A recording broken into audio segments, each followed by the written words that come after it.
20,000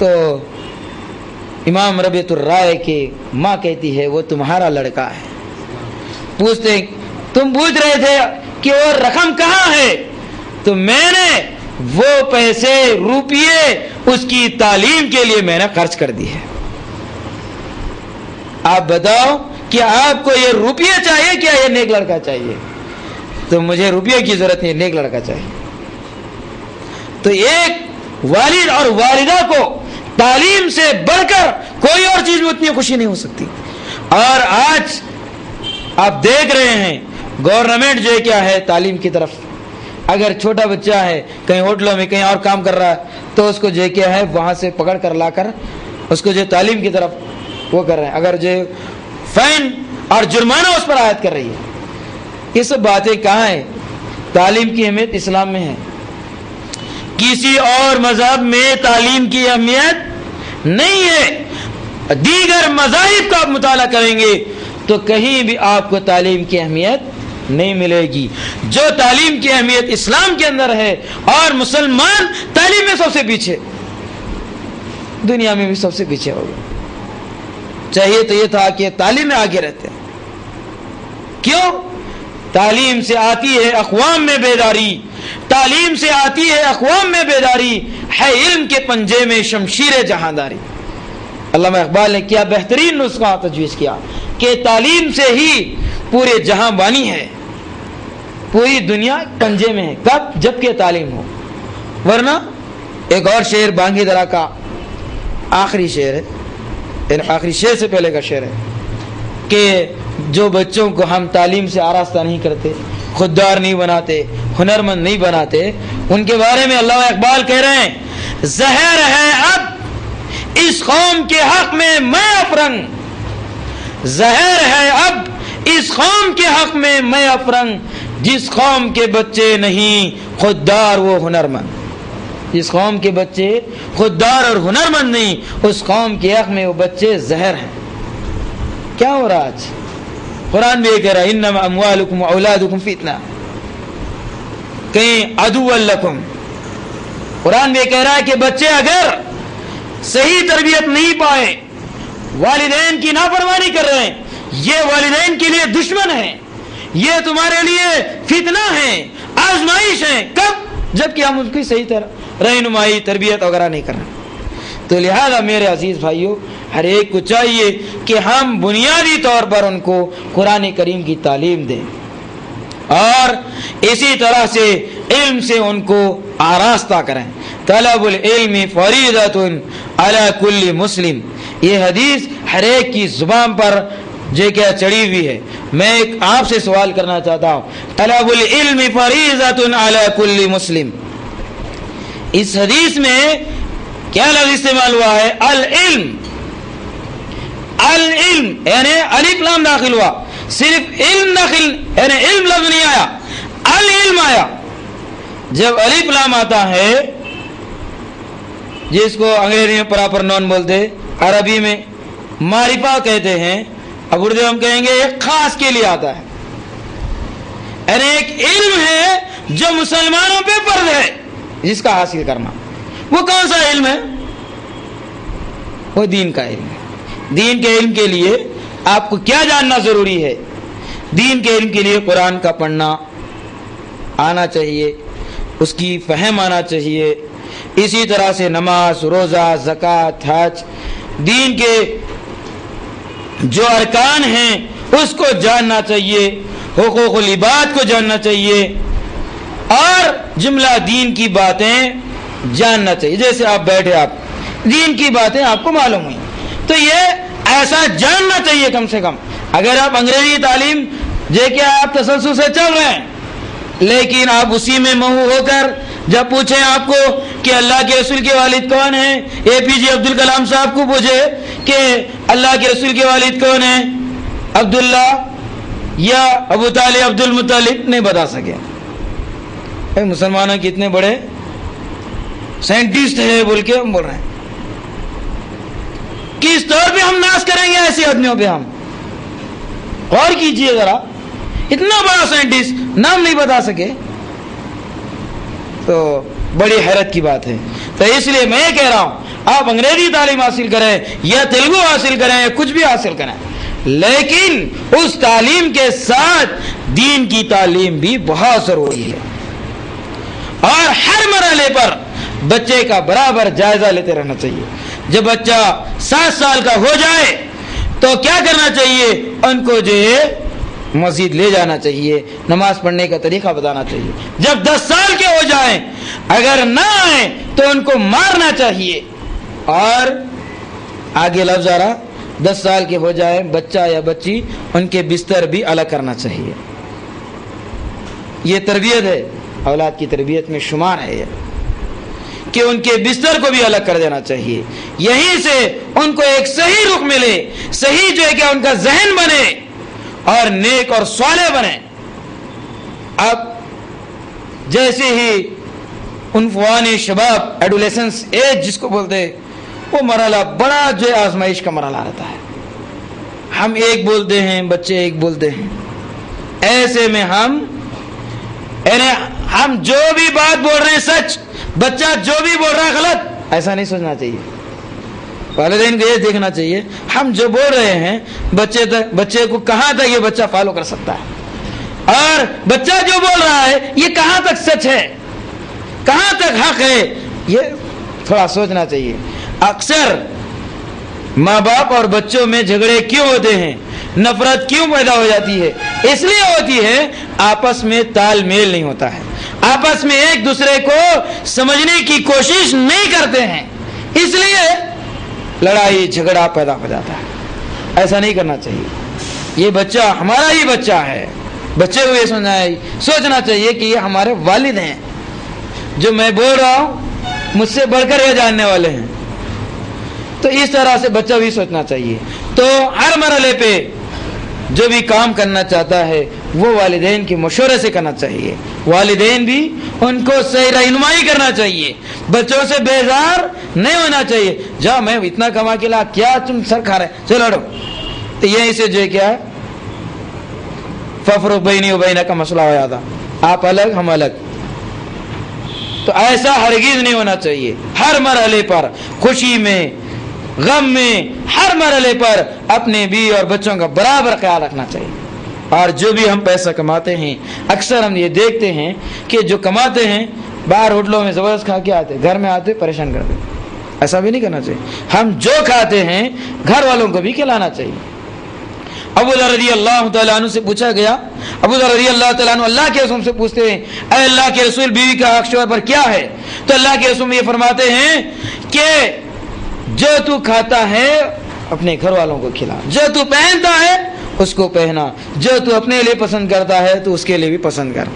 ہم کہاں پسند کر رہے ہیں؟ ایسا نہ کرنے سے بھی بہت سارے مسائل پیدا ہوتے ہیں۔ اللہ یہ کہ چلیے دوست احباب مل گئے، کوئی پارٹی ہے، اطلاع دے دیے، ایسا مسئلہ ہے، آپ لوگوں کے لیے ہم کچھ لانا ہے لائیں گے، ایسا کچھ انتظام کریں۔ تو بہرحال جو ہم اپنے لیے چاہتے ہیں ان کے لیے بھی چاہیں، یہ نہیں کہ ہم اچھا کھا کے اور ان کو جو ہے دال پانی میں رکھیں، ایسا بھی نہیں۔ تو لہذا ہر مرحلے پر ہم بھی اور بچوں کا برابر خیال رکھیں، اور بچوں کو بھی چاہیے کہ والدین کا بھرپور خیال رکھیں۔ اب آئیے عزیزان گرامی، اس سلسلے میں والدین انصاف کا معاملہ پیش کریں۔ نعمان بن بشیر رضی اللہ تعالیٰ عنہ عرض کرتے ہیں کہ میرے والد اللہ کے رسول صلی اللہ علیہ وسلم کے پاس لے چلے، عرض کرنے لگے کہ میں جائیداد میں ان کو یہ دینا چاہ رہا ہوں۔ تو اللہ کے رسول پوچھے کیا اور لڑکوں کو دے رہے ہیں؟ بولے نہیں، میں انہیں کو دینا چاہ رہا ہوں۔ تو اللہ کے رسول نے فرمایا فَعْدِلُوا أَوْلَادَكُمْ، تم اپنی اولاد کے بارے میں انصاف کرو، میں ایسے پر گواہی بھی دینا پسند نہیں کرتا کہ جس میں ظلم ہو رہا ہے۔ تو ایسا بھی نہیں کرنا چاہیے کہ بعض بچے ہوتے ہیں جو بڑے خادم ہوتے ہیں، خدمت کرتے ہیں، بعض لوگ چاپلوس ہوتے ہیں، والد یہ سمجھتے ہیں کہ یہی بڑا میرا خدمت گزار ہے۔ نہیں، خدمت گزار ہو کوئی کچھ کم ہو یا زیادہ ہو، بہرحال زندگی میں جو فیصلہ ہوگا انصاف کا فیصلہ ہوگا، جو بھی فیصلہ ہوگا، جائیداد ہوگی انصاف۔ مرنے کے بعد یہ الگ بات ہے کہ وہاں پر جو ہے کیا ہے، لڑکے کو دگنا حصہ، لڑکی کو ایک حصہ۔ زندگی میں تو ایسا نہیں رکھا گیا، زندگی میں ہی اگر آپ کوئی تقسیم کر رہے ہیں برابر برابر کا مسئلہ ہو رہا ہے۔ تو میرے عزیز بھائیوں، جب بھی آپ فیصلہ کرتے ہیں انصاف کا فیصلہ کریں۔ نمبر 2، جب بھی بات بولیں سچ بولیں، جھوٹ نہ بولیں، اور زبان کا استعمال صحیح کریں۔ کیوں؟ اس لیے کہ بچوں کا ذہن خالص ذہن ہوتا ہے۔ مولانا ابوالکلام آزاد کہتے ہیں بچوں کی مثال ایسی ہے جیسے خالی ایک گلاس ہے جس میں ہم جیسا پانی ڈالیں گے، جیسا رنگ ڈالیں گے ویسے ہی نظر آئیں گا۔ اگر ہم گالی دیں گے بچہ بھی گالی دے گا، اگر ہم بد اخلاق بنیں گے بچے بھی بد اخلاق بن جائیں گے۔ اور ڈاکٹر ذاکر حسین جو صدر جمہوریہ تھے سابق میں، انہوں نے لکھا ہے اگر ہم کہتے ہیں بچے کو گدھے کہتے ہیں غلطی پر، غصے پر یا غلط کام کرنے پر، ہم اس کو گدھے سے ہم جو کیا تعبیر کرتے ہیں، تو ذاکر حسین کہتے ہیں، ڈاکٹر ذاکر حسین، کہ تم نے بچے کو ایک لفظ سکھایا وہ گدھا، آپ ہی نے سکھایا۔ تو اس لیے بچوں کو بدزبانی کے ساتھ پیش نہ کرائیں، گدھا نہ بولیں، اور گندے الفاظ بچوں کو گالی کے طور پر بھی نہ استعمال کریں۔ مولانا ابوالکلام آزاد کو بہت غصہ آتا تو ایک لفظ بولتے تھے، کیا کہتے تھے؟ وہ عقل کے دشمن بولتے تھے۔ بس کیسے سلف صالحین جو ہے کیا غصے پر کیسے استعمال کرتے آپ غور کیجیے، وہ عقل کے دشمن، بس ایسا کہتے تھے۔ ایسا نہیں کہتے تھے کہ فلاں فلاں فلاں فلاں ایسی ایسی گالی دے رہے ہیں جو اپنے حق میں بھی وہ گالی ہے، اپنی ماں بہنوں کے حق میں گالی ہے، جو زبان سے کہہ رہے ہیں خود نہیں سمجھ رہے ہیں۔ ایسے کلام نہیں کرنا چاہیے والدین کو، لہذا اچھے اخلاق سے، اچھی باتوں سے ان کے ساتھ پیش آنا چاہیے۔ تو میرے عزیز بھائیوں، جب شادی کا مسئلہ آئے وہاں پر بھی مشورے کی ضرورت ہے۔ یہ نہیں ہے کہ بچہ جہاں چاہے مرضی سے کر لے، یہ بھی نہیں ہے باپ جہاں چاہے کر سکے۔ باپ کو چاہیے کہ بچوں سے رضامندی لے، چاہے لڑکی ہو یا لڑکا۔ بچے کو بھی چاہیے کہ پسند ناپسندگی کا اظہار والدین کے سامنے کر دے، اور اس میں والدین کا رتبہ بڑا ہے، ان کا فیصلہ حتمی فیصلہ ہے۔ اگر وہ کہہ دے نہیں کرنا تو نہیں کرنا، یہی بات احادیث میں آپ کو ملتی ہے۔ بہت سارے واقعات ہیں، میں آپ ایک کتاب کا اشارہ کر رہا ہوں، مولانا عبدالرؤف صاحب جھنڈا نگری کی حقوق و معاملات کتاب ہے۔ والدین کے حقوق آپ پڑھیں گے وہاں بے شمار آپ کو واقعات مل جائیں گے۔ 5-6 واقعات ایسے ملیں گے کہ ابو درداء رضی اللہ تعالیٰ عنہ کے بارے میں آتا ہے، ان کے والدہ نے کہا کہ تم جو کیا ہے فلاں سے جو نکاح کیا توڑ دو، تو توڑ دی۔ نہیں توڑ رہے تھے، اللہ کے رسول کے پاس آئے، اللہ کے رسول سے عرض کی، فیصلہ یہی دیے، اتے امک، جو تیری ماں نے فیصلہ دیا وہی فیصلہ۔ اسی طرح سے ابوبکر صدیق رضی اللہ تعالیٰ عنہ آئے، عرض کی کہ میرا بیٹا وہ اپنی بیوی کو نہیں چھوڑ رہا ہے، میں نے کہہ دیا کہ بیوی کو چھوڑ دو، تو اللہ کے رسول نے اتے اباک، باپ کی فرمانبرداری کرو۔ تو لہذا ہمارا معاشرتی مسئلہ ایسا ہونا چاہیے کہ باپ کی بیٹے کی بات ایک ہونا، باپ کی الگ بیٹے کی الگ، رسا کشی نہیں ہونا یہ اسلام کے اندر ایسی تعلیمات ہیں۔ لہذا ہم بیٹے کو الگ نہیں سمجھنا، بیٹا باپ کو الگ نہیں سمجھنا چاہیے۔ یہ تربیت اولاد میں شمار ہے کہ ہم ایکسو ہو جائے، اخلاص کے ساتھ، اچھی نیت کے ساتھ جو ہے کہ ہم کام کریں۔ تو میرے عزیز بھائیوں، اسی طرح سے جو ہے کہ تربیت اولاد کی بہت سارے اصول بھی ہیں، ابھی انشاءاللہ کسی اور موقع پر اس پہلو پہ جو ہے کہ روشنی ڈالی جا سکتی ہے۔ اللہ تعالیٰ سے دعا ہے کہ اللہ تعالیٰ ہم سب کو کہنے اور سننے سے زیادہ حسن عمل کی توفیق عطا فرما۔ وآخر قولی ھذا والحمد للہ رب العالمین۔ جزاک اللہ خیر۔ ماشاءاللہ یہ تھے فیاض احمد جامعی، آپ کے سامنے جامعی طور اس پہ جو ہے نا اولاد کی تربیت کس طریقے سے ہونا ہے آپ نے آپ کے سامنے پیش کیا۔ ماشاءاللہ اللہ جزائے خیر دے، اور ایسے علماء کی اللہ مدد کرے، اور اللہ سبحانہ وتعالیٰ ایسے علماء کو ہماری رہنمائی کے لیے ہمیشہ ساتھ رکھے، آمین یا رب العالمین۔ سبحان اللہ و بحمدہ، سبحانک اللہم و نستغفرک و نتوب الیک۔ السلام علیکم ورحمۃ اللہ۔ ورتل القرآن اصدح بصوتك اسمع الأكوان اقرأ كلام الله داوي نفوسنا لنحس في أعماقنا الإيمان. كم من فؤاد كالحجارة قسوة فإذا وعى القرآن حين لانا. كم من فؤاد كالحجارة قسوة فإذا